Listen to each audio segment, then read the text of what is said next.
Sensational news. Zelensky resists US pressure. Europe is pushing on gas. The EU's decision changes the rules of the global game. The White House is falling apart at the seams. Marco Rubio has taken Ukraine's side. Erdogan returns as the arbiter of the war. There will be no peace without Turkey. Negotiation sensation. NATO rejection. Chaos in the Russian General Staff. Panic, pressure, and reprimands from above. The occupiers are surrounded. Kupiansk and Pokrovsk have become graves for the Russian army. I'll share all the details in just a moment. Hello, this is Ukraine Today. I am Victoria Panchenko, bringing you the latest events.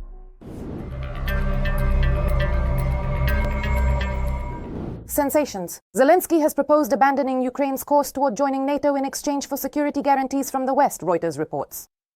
From the very beginning, Ukraine's desire was to join NATO. These are real security guarantees. Some partners from the US and Europe did not support this direction. Thus, today, bilateral security guarantees between Ukraine and the United States, that is, United States guarantees similar to NATO's Article 5 for us, and security guarantees from European partners, as well as other countries like Canada and Japan, represent an opportunity to prevent another Russian invasion. The president emphasized that security guarantees must be legally binding. As Reuters points out, such a shift in Kyiv's rhetoric is significant. After all, Ukraine's accession to NATO is enshrined in the constitution, and one of the Kremlin's declared military objectives was to prevent Kyiv from joining the alliance. According to the journalist, Vladimir Putin wants a written commitment from major Western countries not to expand NATO eastward. A peace plan for Ukraine will never be one that everyone likes. There will be compromises, the president emphasized. Zelensky. The most important thing is that the plan is as fair as possible towards Ukraine. The main thing is that it is an effective and significant step towards ending the war, not just a piece of paper. And that it is such that Russia will not be able to launch a third aggression against the Ukrainian people. Turkey supports a referendum in Ukraine.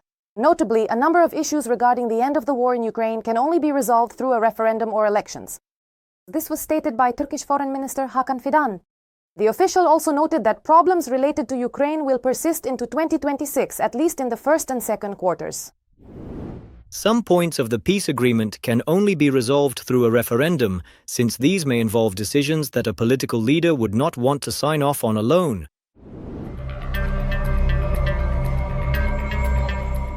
Notably, Zelensky has instructed the development of a draft law on the possibility of holding elections during martial law. Last week, a working meeting on this issue was already held at Bankova, according to several sources from RBC Ukraine. A draft law is currently being prepared, and among the proposed innovations are the possibility of multi-day voting and conducting the procedure within a shortened time frame of up to 60 days, as is the case with early presidential elections. I'm not clinging to my seat. I believe that Ukraine must be prepared for any turn of events. He noted that he had asked partners to help with the security situation during the elections. And I said that the deputies should prepare options for how to implement this if the situation develops that way.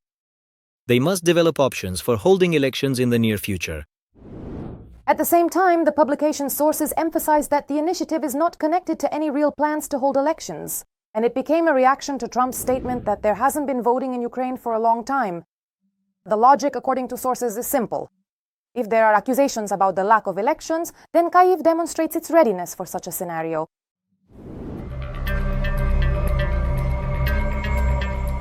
In the US, the political pendulum has swung once again. A Republican congressman decided to shake up the information space. He submitted a bill for the United States to withdraw from NATO. He says the alliance is a relic of the Cold War and that money should be spent not on allies but on our own borders. What is behind this initiative and what are the chances it will become reality? Let's break it down. A member of the U.S. House of Representatives, Republican Thomas Massie, has introduced a bill for the United States to withdraw from NATO. This became known from the text of the bill, which Massie published on the social network X. NATO is a relic of the Cold War. The United States should leave NATO and use that money to defend our own country, not socialist countries. Today I introduce Bill H.R. 6508 to end our membership in NATO. In his bill, Massie stated that NATO was created to counter the Soviet Union, which collapsed more than 30 years ago. Since then, U.S. participation has cost taxpayers trillions of dollars and still carries the risk of involving the United States in foreign wars. This bill requires President Donald Trump to officially notify NATO of the withdrawal no later than 30 days after the law takes effect. In addition, the document states that the bloc's original Cold War-era purpose no longer aligns with the national interests of the United States. The bill establishes that the European members of NATO have sufficient economic and military potential to provide for their own defense, and it prevents the use of American taxpayers' funds to finance the organization's joint budgets. But to fully understand this statement by the Republican, you first need to know who Thomas Massie is. This particular congressman is quite a peculiar and rather unusual congressman. He is, let's say, a prominent and vocal representative of the Republican Party community, a significant faction that is closely associated with the influential MAGA movement. In other words, he is largely an isolationist, holding strong views on foreign policy and international engagement. He advocates for minimizing government interference in people's lives, and generally for the United States to minimize its involvement in implementing any kind of foreign policy. Political analyst Petro Oleszczuk is convinced that you can't say this opinion, and such a loud statement by Massie is mainstream in the United States. However, in the context of the White House introducing a new version of the US foreign policy strategy, which has already sparked intense discussion not only in the US but also around the world. He is probably trying in some way to use this trend to implement his own vision for the future of the United States. Reuters, citing sources, reports that last week a meeting took place in Washington between Pentagon officials overseeing NATO policy and several European delegations. During the negotiations, Washington did not announce any plans to leave the alliance, but it wants Europe to take on most of NATO's conventional defense capabilities, from intelligence to missiles. The deadline set by the Americans is 2027. Shifting this burden from the U.S. to the European members of the North Atlantic Treaty Organization will fundamentally change how the United States, one of the founding members of the post-war alliance, cooperates with its most important military partners.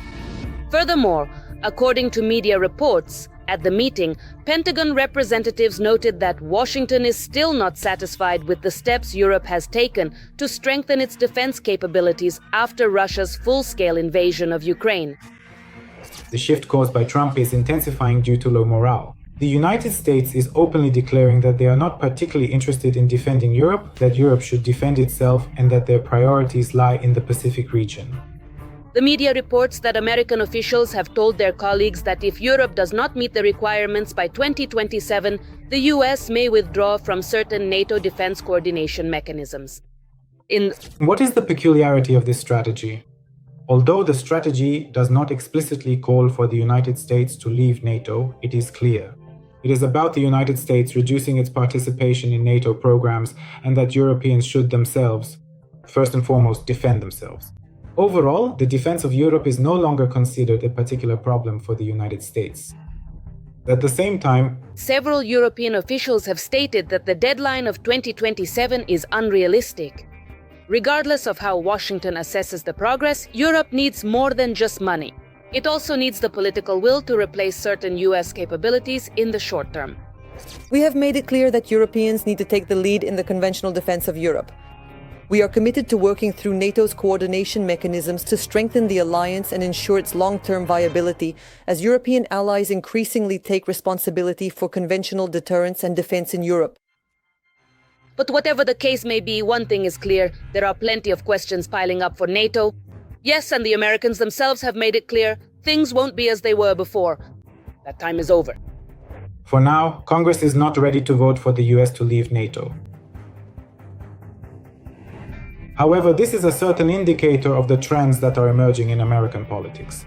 So probably for now, the United States will not leave NATO, but the trend is that NATO is becoming an increasingly elusive structure, and the question will arise, will the United States really defend its NATO allies? For now, in the context of Trump's actions, all of this looks very, very strange. Trump, as always, is meddling where he wasn't invited. The American president has started to reflect on the necessity of holding elections in Ukraine. In response, Zelensky said that he is ready for this, but Europe is not. The European Union stated that Zelensky is the democratically elected and legitimate president of Ukraine. At the same time, our Western partners are convinced that new elections are only possible when the conditions of wartime allow for it. The 47th president of the superpower USA has once again talked nonsense. In a new interview with Politico, Donald Trump not only surprised with his knowledge of geography, but also with his open pandering to Russian desires. This is not the first time that Trump has voiced the wish to hold presidential elections in Ukraine. Moreover, this question was raised at the very beginning of the 45-minute interview. Yes, I think so. A lot of time has passed and things aren't going very well. Yes, I believe the time has come. I think now is an important moment to hold elections. They are using the war as an excuse not to hold elections. But I think the Ukrainian people should have that choice. And maybe Zelensky would win. I don't know who would win, but they haven't had elections. For a very long time, they talk about democracy, but at some point, it stops being a democracy anymore.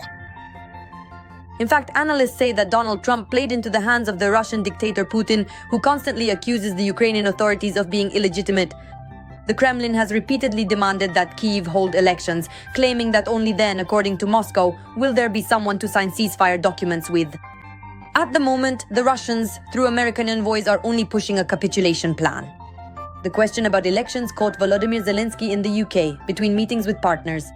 The Ukrainian president admitted to journalists that he is ready to amend national legislation and hold elections during martial law in the country, on the condition that the Americans and Europeans provide the necessary security for this. Why is Trump threatening us with elections, but Putin is not? Again, we are ready for elections, so why should we be afraid of them? And you, Donald Trump, guarantee that not a single missile will hit here. Can you guarantee that while the elections are taking place, no one will attack us?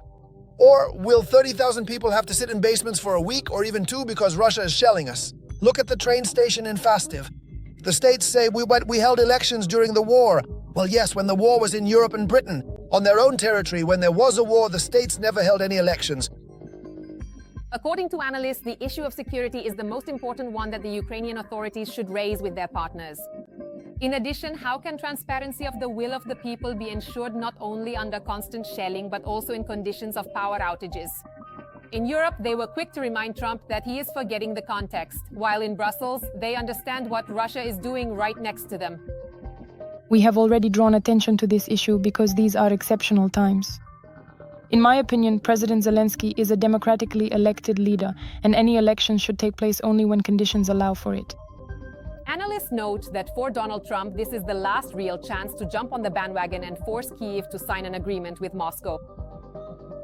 Right now is the last moment when all the active politicians are on vacation, but starting in January, the marathon race will already be heading into the final stretch by autumn. In other words, there won't really be a summer break. No one will have time for that. Ukraine only appears in the news somewhere between reports of someone being trampled in a supermarket on Black Friday and, say, the lighting of the Christmas tree at Rockefeller Center. Trump is trying to squeeze as much as he can out of December and prevent this topic from resurfacing in January when journalists and politicians return. And I'm talking about Trump. They'll start forcing him into a course of action. In fact, according to experts, Ukrainians need to hold out until the election race fully engulfs politicians across the ocean. And only then might issues of aid and a just peace find more support.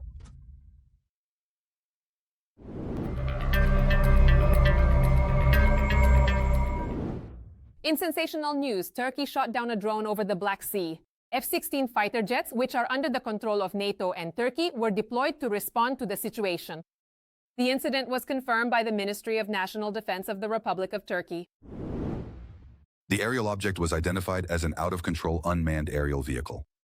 To prevent any potential damage, it was shot down in a safe area outside of residential zones. Interestingly, the Turkish Ministry of Defense does not specify who owned this drone and does not mention any possible involvement of Russia.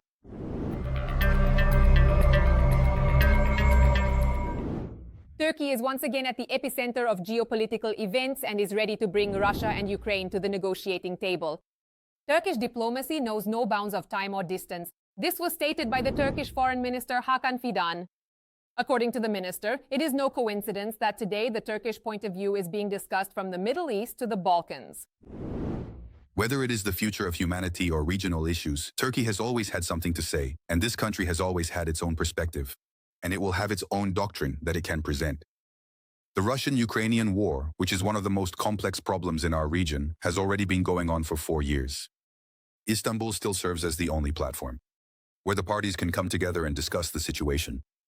We are ready to organize a peace table again. It is noteworthy that Turkey supports a referendum in Ukraine. The head of the Turkish Foreign Ministry emphasized that a number of issues after the end of the war in Ukraine can only be resolved through a referendum or elections. The official also noted that issues related to Ukraine will persist into 2026, at least during the first and second quarters. Some points of the peace agreement can only be resolved through a referendum, because these may involve decisions that a political leader would not want to sign off on alone. Moreover, Turkish President Recep Tayyip Erdogan once again told Russian President Putin that Turkey is ready to host peace talks to end the Russia-Ukraine war. Erdogan and Putin met on the sidelines of the International Forum for Peace and Trust in the capital of Turkmenistan, Ashgabat, and discussed bilateral relations as well as comprehensive peace efforts regarding the war between Moscow and Kyiv. He noted that implementing a limited ceasefire, primarily focused on energy facilities and ports, could be beneficial. The Black Sea should not be viewed as a battlefield. Such a situation would only harm both Russia and Ukraine. Everyone needs safe navigation in the Black Sea. This must be ensured. The president of Turkey believes that achieving peace is not that far off. In particular, Erdogan expressed hope to discuss the topic of a peace plan between Ukraine and Russia with US President Donald Trump. After this meeting with Putin, we also hope to have the opportunity to discuss the peace plan with American President Trump. Peace is not that far away. We can see that. The Turkish leader also emphasized the importance of ensuring the safety of navigation in the Black Sea. This region should not be used for settling scores. Such a situation would not benefit either Russia or Ukraine. This comes as the Turkish Ministry of Foreign Affairs earlier stated that a foreign vessel owned by a Turkish company was damaged as a result of an attack on the port of Chornomorsk in Ukraine. Notably, from the very first days of Russia's war against Ukraine, Turkey has used all diplomatic means to establish a just and lasting peace. We are working together. Our efforts in this direction are known to the whole world. From now on, we will do everything possible, guided by the motto, in war, there are no winners, and in a just world, there are no losers. At the same time, Kremlin spokesperson Dmitry Peskov stated that Moscow is working towards peace, not a ceasefire. Russia wants to work for peace, not just a ceasefire with Ukraine. On Zelensky's intention to hold a referendum on the territorial issue. If this is just an excuse to catch their breath, it won't work for Kyiv. He also added that a ceasefire in Ukraine would be a deception and a way to cloud minds. A long-term peace is needed. Peace in Ukraine must be ensured with reliable guarantees.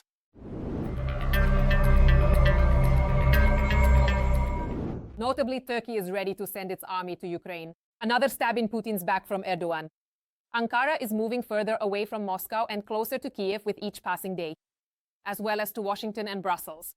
How this affects the course of the Russian-Ukrainian war, watch further to find out. Recep Erdogan has once again stabbed Putin in the back. The president of Turkey did this right after his latest meeting with Volodymyr Zelensky.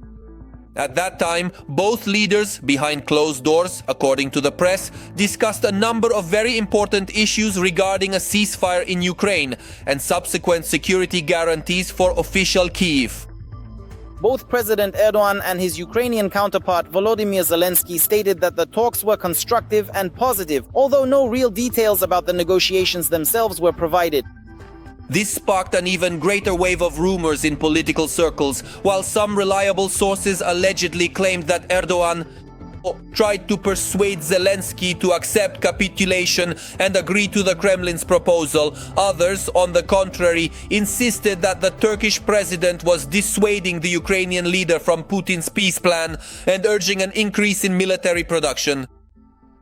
They also discussed the growing defense cooperation, stating that the results of this collaboration will become evident in the future. Weapons from Moscow and still being a member of NATO. In the first few years of this conflict, Erdogan stated that he was essentially the only person who had good relations both with Moscow and with Ukraine, while also being a NATO member and having close ties with Washington. However, the further it goes, the more difficult it becomes. And Erdogan is becoming less and less willing to continue his friendship with the bloody Russian dictator. After the latest sanctions imposed on Russia, Ankara can no longer buy oil and gas in the previous volumes at discounted prices. Which means there is no longer any need to coddle Putin and Russia. Turkey has none at all. It is worth noting that in the past few months, relations between Turkey and Moscow seem to have cooled somewhat. Erdogan still communicates with Putin, but not as often as before. There are fewer personal meetings. And one of the factors contributing to this is that with the election of President Trump, Turkey has significantly improved its relations with Washington. And especially the personal ties between Erdogan and Trump have become very close. But for the Kremlin, the growing friendship between Trump and Erdogan threatens disaster. Without the blessing of the Turkish president, Russia could lose a huge share of its grey imports and dual-use goods, among other things, which are actively brought in through Turkey. The process of restricting and reducing economic contacts with Russia is underway in all directions.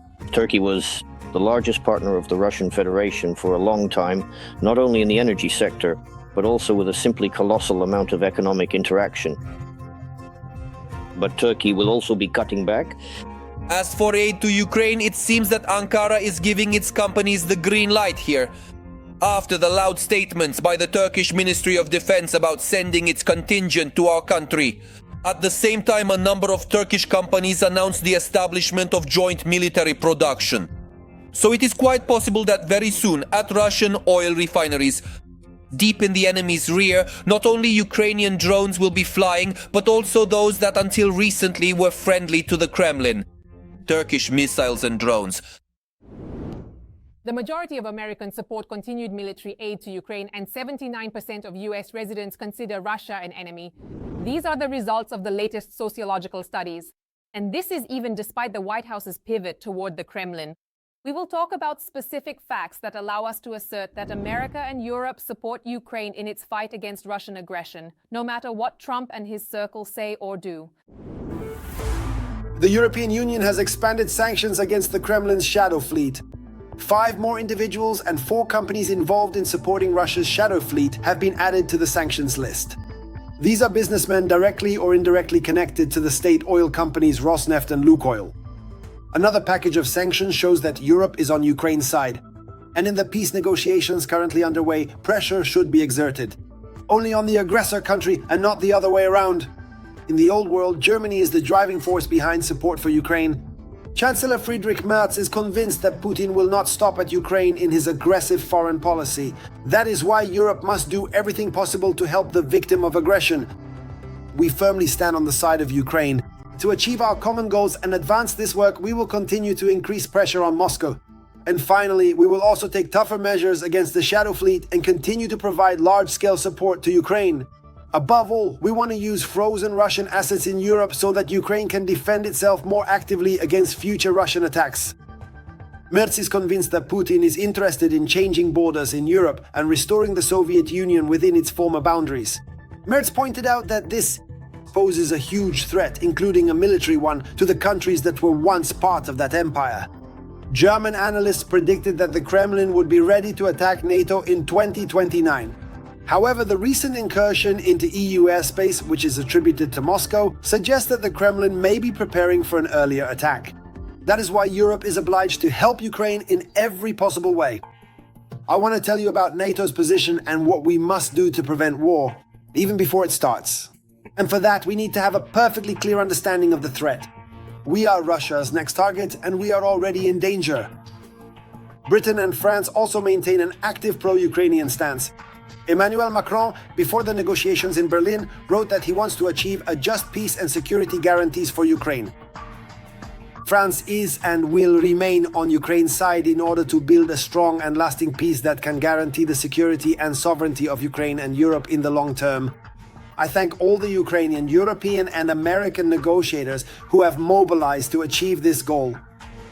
To ensure security guarantees for Ukraine from the United States in the event of a peace agreement, European leaders held a series of talks with the US president, with Donald Trump to clearly convey the European position. I am quite confident that we will succeed. And after a phone conversation with President Trump, I was left with a firm impression that he is ready to move forward on this path, together with us, because he knows that the interests of Europeans must be taken into account. and we made this clear to him. Pressure regarding the issue of Ukraine is coming at the US president from all sides. Recent sociological surveys in the United States have shown that the overwhelming majority of Americans support comprehensive assistance to Ukraine. The majority of Americans continue to support military aid to Ukraine despite the pro-Kremlin shift of Donald Trump's administration. In November, the number of Americans supporting arms deliveries to Kyiv rose to 64%.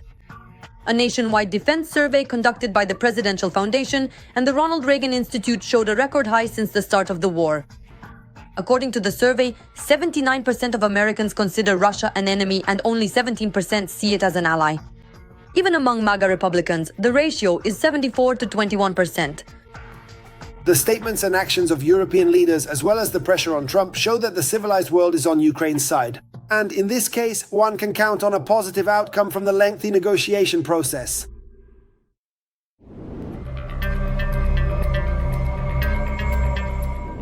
Ukrainian forces continue their offensive in Kupiansk-Kharkiv region and its surroundings. The armed forces of Ukraine have advanced in the city center, where clearing operations are ongoing. This is stated in a report by the Institute for the Study of War. There has also been recorded progress of Ukrainian units to the southeast of Petropavlivka.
Every voice matters. Join our community, support independent journalism and help us bring you the truth from Ukraine.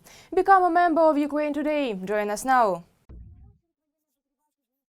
In turn, military analyst Denis Popovich described the current situation in Kupiansk, where there are encircled Russian troops, and explained how Ukrainian forces managed to achieve this. To carry out a successful operation. What is really happening? Everyone saw it yesterday. I think there can be no doubt about it. Right now, there are encircled Russian army troops in this city, who are obviously living out their final days. Although the clearing operation is still ongoing, it's impossible to predict when it will end. I have always said that the situation in Kupiansk is developing in favor of the armed forces of Ukraine and the Ukrainian defense forces. In 2023, a clearing operation is underway there. And we have every hope that there will be good news from there. News. Journalist and fighter of the Kartia Brigade, Yuri Butusov, reported that Ukrainian forces have full control over the Yubileyny neighborhood in the southwest of Kupiansk. According to him, this loss of territory will prevent the Russian occupiers from holding any remaining positions in the south of Kupiansk. Geolocated footage. Footage published on December 12th and 13th indicates that Russian sabotage groups are still present in the northern and western parts of the city, analysts note. Let us recall, on December 12th, deep state analysts reported that defense forces had cleared Kupiansk. The city has come under the full control of the Ukrainian armed forces. According to the expert, 200 Russians are encircled. Ukrainian defense forces had been preparing for the operation in Kupiansk for several months. The Russian statements about capturing the city do not correspond to reality, although and a multitude of other related components, encompassing various facets, considerations, and additional elements that contribute to the broader understanding. Hundreds of Russians remain there. This was reported by Viktor Trehubov, head of communications for the Joint Forces Group. This turning point began in mid-November, when the Russians started gradually losing their logistics, and the situation increasingly began to resemble an encirclement. According to the Joint Forces Group, there are currently between 100 and 200 Russians in the city who are mostly hiding in basements and residential buildings. In Viktor Trehubov's opinion, as they retreated, Russia found itself in a difficult political situation after Putin's statements about the alleged capture of the city. Moreover, the 429th Separate Achilles Drone Regiment destroyed a pipe that the enemy had used to infiltrate personnel into Kupiansk. 3 tons of explosives were used to destroy the pipe. Subsequently, adjacent units of the Ukrainian Defense Forces joined the operation to destroy the pipe.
Notably, the Russian General Staff found itself under pressure due to the failure to accomplish objectives in Kupiansk and the Pokrovska-Mironivska agglomeration. Agents report chaos in the offices and talk about reprimands from above. The Russian military political leadership likely understands the real situation at the front quite well, despite public statements about supposedly long-captured Ukrainian settlements. In an attempt to make the battlefield situation fit their reports and politicians' statements, the General Staff Command, under heavy pressure, is throwing massive waves of its soldiers into attacks, ignoring the record-high losses of recent times. Pokrovsk and Mirnohrad are 2 settlements that have become symbols of the Ukrainian army's resilience. What is happening in these cities right now is covered in the following report.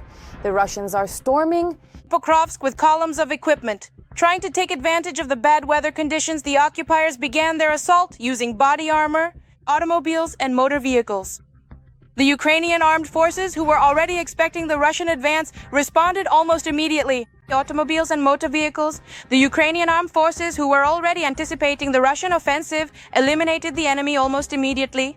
Ukrainian defenders report that the work to destroy enemy equipment and personnel is ongoing. Various components of the defense forces are being involved in the defense of the Pokrovsk agglomeration. The grouping includes airborne assault troops, assault units, SBS, SSO, SBU, the National Guard, and the National Police. The forces of Ukraine's defense are in control of the situation.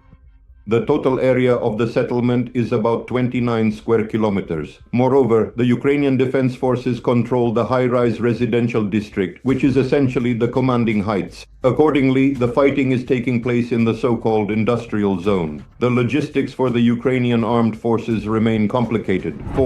To strengthen our supply capabilities, Operations Poroshensky and Poroshensky 2 are underway. Logistical corridors to the city of Sputnik, Pokrovsk, Mirnograd.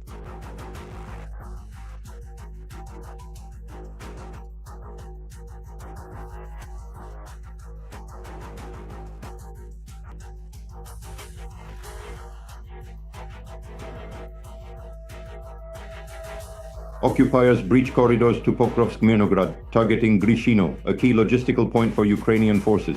In Pokrovsk, they aim to encircle Ukrainian forces in Mirnograd, seeking direct control of the area.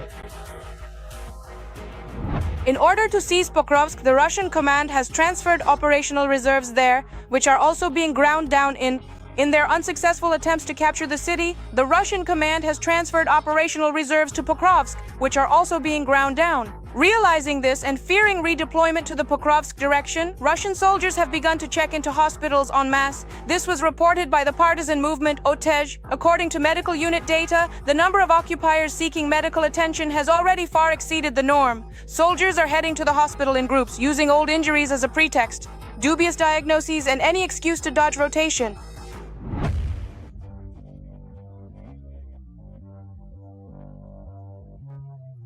Dubious. diagnoses and excuses to dodge rotation. The fall of Pokrovsk won't collapse Ukraine's defenses, but it will weaken Kiev at a sensitive moment in negotiations to end the war under US auspices, Reuters writes. Russia's main message: if Ukraine doesn't withdraw from the Donetsk region it controls, Russia will seize these territories militarily. It has been observed that Russian special services are actively preparing a series of significant and dangerous provocations, both within the city of Pokrovsk itself and in the broader surrounding Pokrovsk direction. These calculated actions are being meticulously planned with the explicit and malicious aim of falsely accusing the Ukrainian defense forces of various transgressions and hostile activities. Of using prohibited chemical poisonous substances. No matter what anyone says, the defense forces have remained in active defense on the Pokrovsk front for over a year now, currently controlling 40% of the city, where the Ukrainian flag is raised in the center. In Pokrovsk, a key strategic location, the Ukrainian armed forces have gone on the offensive, launching a significant counterattack in a concerted effort to reclaim territory and push back enemy lines, and have been actively engaged in intense fighting. Offensive.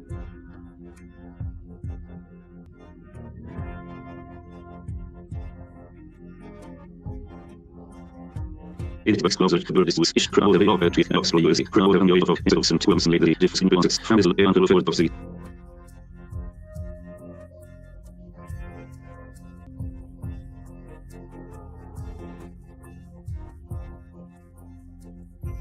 At the very same time, the enemy does not stop persistently trying to advance further in this particular direction.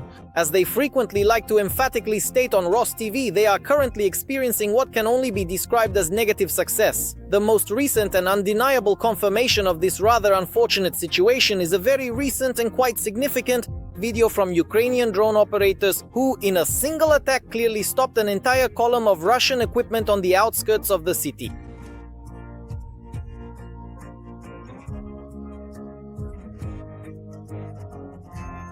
Video from Ukrainian drone operators who stopped an whole column of Russian equipment on the outskirts of the city. Their powerful bright burning indicates destruction in one raid. Lined up closely, they were hit while on the move. The strike was unified and simultaneous. All 7 vehicles were hit.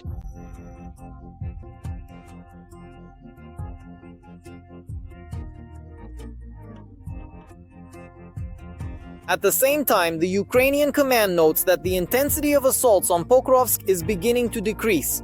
According to Commander-in-Chief Oleksandr Syrsky, this is due to the incredible losses suffered by the Russian Federation's units. Moreover, the Kremlin's mobilization capabilities no longer cover the occupiers' losses at the front. Over 1,000 people every day.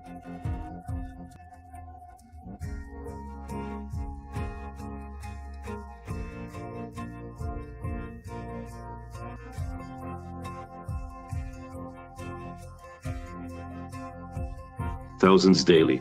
This decrease occurred because the Russians, during regroupings and personnel rotations, they have found the losses for Pokrovsk are enormous, causing them to reduce combat intensity on the part of Russian units. Moreover, enemy destruction here happens on the line of contact and at the stage of forming assault groups. The destruction of the occupiers' reserves in the rear units of the Russian Federation. Literally last night, a strike was carried out in the Donetsk direction, including near Pokrovsk, targeting the command posts of the 76th Airborne Division of the Russian Federation. Obviously, losses among the officer corps, as I mentioned, certainly reduce the manageability of the troops. Again, we are talking about the destruction of logistics. This includes warehouses, arsenals, ammunition, and equipment. A separate tragedy is unfolding for the Russians on the Kupiansk direction. There, the day before, the 429th Separate Achilles Unmanned Systems Regiment destroyed a pipe that the enemy had been using to infiltrate personnel into the city. According to the military, during reconnaissance, they discovered an unusual but critically important logistics channel, a gas pipe that the enemy was using to transfer their personnel into the city.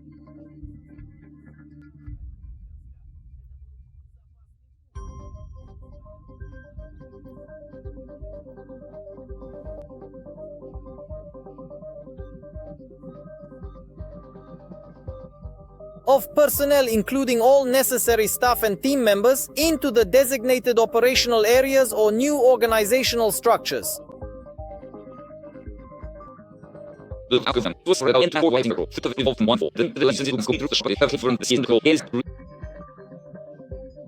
Widespread hysteria immediately broke out.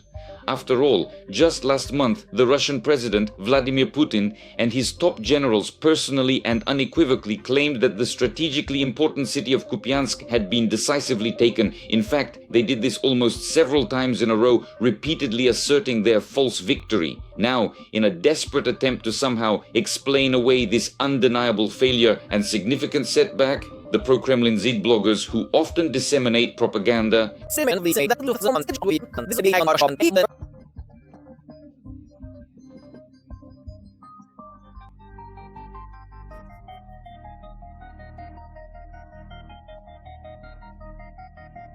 I recall Bunkerman's statement. Events in Kupiansk will be repeated on other key sections of the front. Maybe not as quickly as we'd like. At the same time, to divert attention from Donbas, the Russian group activated in the south. Fierce fighting is ongoing in the crucial Hulyapol direction. But despite the undeniable fact that even with all these efforts, that the number of assaults has increased by 20%, the defense forces hold positions. Russia must intensify efforts north of Hulyapol. This key section defends the entire Hulyapol defensive area of the Ukrainian armed forces. Meanwhile, simultaneous offensives along the entire line of the 5th Operational Tactical Group and a large part of the 36th line increasingly problematic for Russia. The stretching of forces and resources over a wide front is objectively and gradually leading to a decrease in its offensive capabilities. At the same time, the defense forces are not forgetting to target the Russian rear areas as well as Putin's military wallet. Just last night, oil depots and power stations were burning in occupied Crimea, and the peninsula itself came under a massive attack. Russian public channels reported dozens of missiles and drones coming from Ukraine.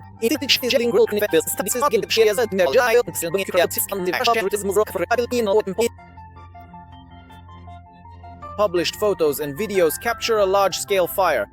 In addition, there are reports of air defense systems operating and explosions in other cities of the occupied peninsula: Feodosia, Saki, Jankoy, Sevastopol, as well as near the Gvardeyskaya air base outside Simferopol. Other targets also came under attack, and were in a blowout. There are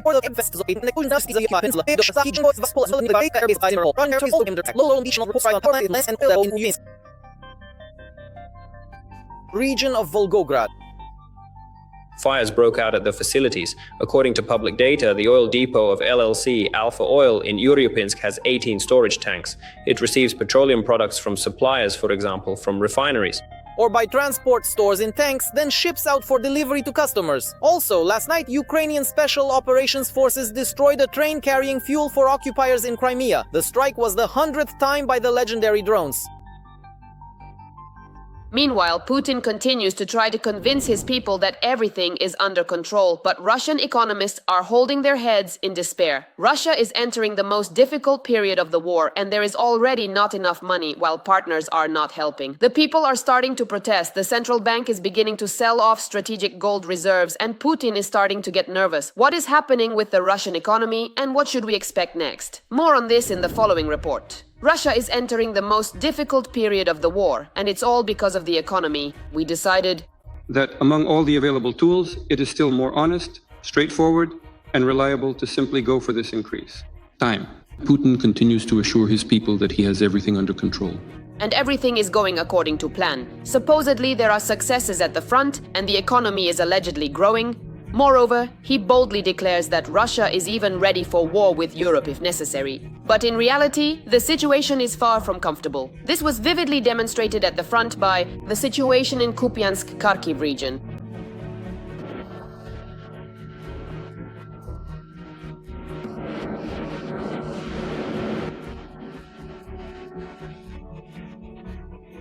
On the contrary, Russian troops there ended up surrounded. And in the economic sphere, the problems are clearly demonstrated by the sharp increase in taxes. After all, they need to get money from somewhere to continue the war.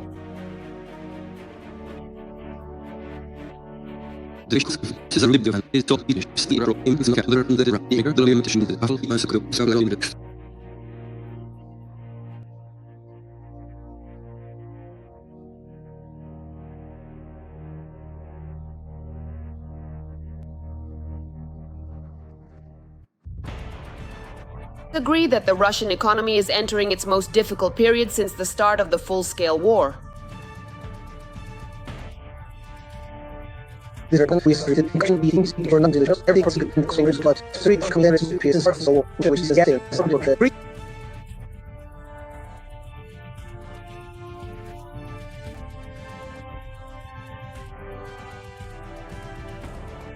Can no longer bear the heavy burden of increased military spending and is importing light petroleum products.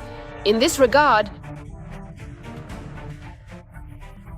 this is due both to sanctions and to the strikes by Ukrainian drones, which have halted 20% of Russian oil refining. The increase in military spending no longer stimulates the economy, and the budget deficit is growing. While Russia has no foreign investments or loans, even China did not help. Putin's trip to China and his requests to his Chinese comrades to grant the Russian Federation a stabilization loan in yuan ended with nothing. So as of today, Russia has no mechanisms for external borrowing. And the last fund they used to cover the budget deficit since 2022, the National Wealth Fund, is now almost depleted. They started the war with 12 trillion in the fund. Putin wanted so badly to bring the Soviet Union back to Russia that he didn't even notice how he was dragging his country down to this bottom. Do you understand what the point is? Why are we saying that the situation in Russia is even worse? At that time, the Soviet Union, for the most part, survived thanks to a huge amount of external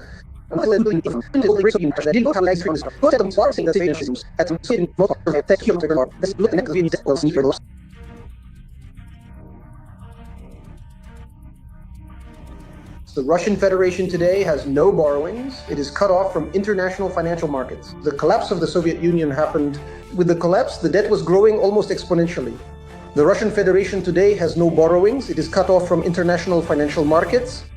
The collapse of the Soviet Union did not happen because there was a revolt, not the economy failed. The Kremlin must raise taxes and increase domestic borrowing, fuels, inflation, raising taxes on businesses. Well, that's like contrary to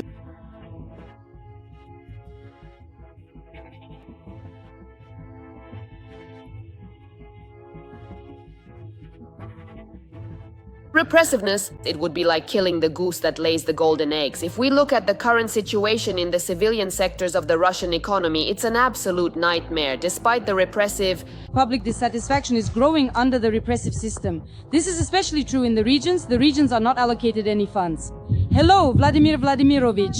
We are residents of emergency and pre-emergency housing living in a drill, and Putin is simply finishing off small businesses with his taxes. Entrepreneurs have even asked Putin not to raise taxes. However, the economic crisis has affected not only small businesses, but also many other sectors. In the past year, the media has consistently and repeatedly reported detailed information about how many large-scale enterprises have recently started to significantly cut their staff numbers because they are unfortunately unable to adequately pay their required taxes. Salaries to people. We are the team from the Nizhny Tagil division, Novolex company, working at the construction site of the Volkovskaya deposit, third phase. This is the construction of a beneficiation plant for processing copper iron at the Anadevsky ore mines, Volkovsky mining and processing plant near the city of Kushevo, Sverdlovsk region, where we are currently located. We would like to inform you that this organization has not paid advances or salaries for 2 months now. And then there's Avtovaz, the renowned Russian automobile manufacturer, which the Kremlin, the executive government of Russia, wants to present as the undeniable pride and a shining example of national industrial prowess and technological advancement, a symbol of the country's enduring strength and self-sufficiency in the global automotive market. Of the prominent Russian automotive industry is experiencing the significant departure of its employees. Only in the Ulyanovsk region, about 300 builders of a nuclear facility went on strike due to unpaid wages. They refused to continue working. Recently, since June, we've been experiencing wage delays. Every month it's delayed by a month, sometimes a month and a half. There are also delays with vacation and travel allowances. Previously similar. Workers protested in Primory. They spent the night at the enterprise and even threatened to jump off the roofs, and all because welders, electricians, and assemblers The Kremlin is trying to squeeze as much money as possible from within the country. That's why there are already ideas being voiced about taxes for the childless. If they're not increasing the birth rate, let them pay too. There is no external criterion that exists predominantly in Russia. It's not solely about the current birth rate, but also, importantly, about other significant demographic factors. The birth rate. There is no lending.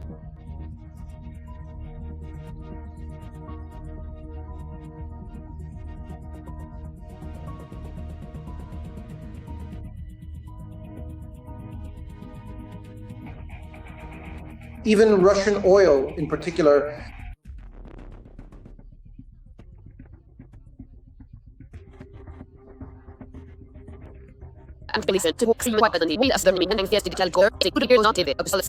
even though back in 2022 the majority supported Putin, but today everyone has to tighten their belts. Factory workers, ordinary Russians, and even the military. After all, despite the promised millions for killing in Ukraine, Russian soldiers often end up with nothing. The war no longer inspires pride or optimism among the population. And the Kremlin understands this perfectly well. But does that stop Putin from dragging his country down and drowning in this war? When we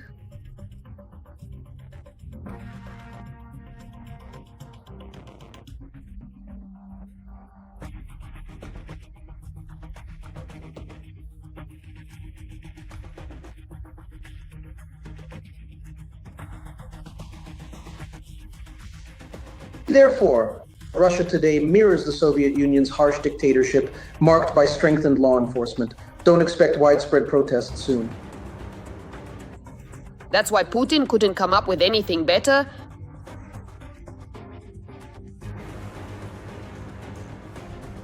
Than to ensure his own peace of mind by making sure people don't even think about protesting or rebelling? Do you know which areas of the Russian Federation's 2026 budget received the largest funding increases compared to 2025? It's the police, the National Guard, and state propaganda. The Kremlin